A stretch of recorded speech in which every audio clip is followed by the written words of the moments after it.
I think for Treedots, we see ourselves like an additional platform or channel to help suppliers who are unable to sell their food to redistribute them to people who can use them, of course, at a discounted price, thereby aligning business interests with the social mission to reduce food waste. So talk to us about how it essentially works. So you have clients that you engage with to try and find alternative paths for some of their stock that they don't want to hold on to anymore, or just explain a little bit more about how the operation works. Okay, so in general, there are certain aesthetics expectations or like certain regulatory requirements for how food should be like. So suppliers, especially in Singapore or Asia regions, we tend to be a bit more afraid, right? So anything that looks a bit off, we don't dare to sell it, right? So we approach these suppliers, we tell them that, look, this food, they can still be used, you don't have to throw it away, we will buy them from you, right? We have people who are willing to use that. So once we get this inventory, we will then move to the buyer side, where it's restaurants, caterers, anybody actually who cooks the food.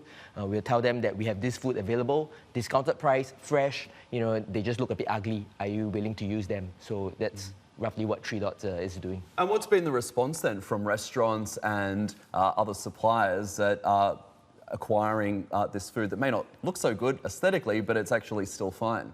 I think at the start it was a bit tough, but I mean, thanks to a lot of media education and stuff, people are starting to accept it. And what's more, ultimately, it's cheaper than what they are normally getting, but the quality is the same. So it's really a no-brainer for them to switch over. But of course, there's still a certain fear, which means at the start, we do have to start with like free samples to let them try it out before they actually embark on this journey with us. Okay.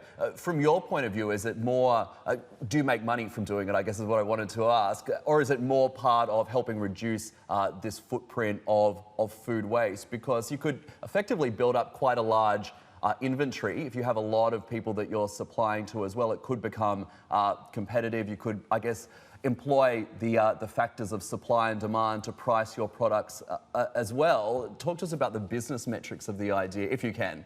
Okay, so as a social enterprise, we are not a non-profit. So yes, we are making money, but of course that's our secondary objective. The main objective is still tagged to how much food we are moving, right? And ultimately, when we come out, we are not really holding any inventory. We are just a platform. Mm-hmm. So suppliers will just put whatever that they have to sell at a discounted price on the platform.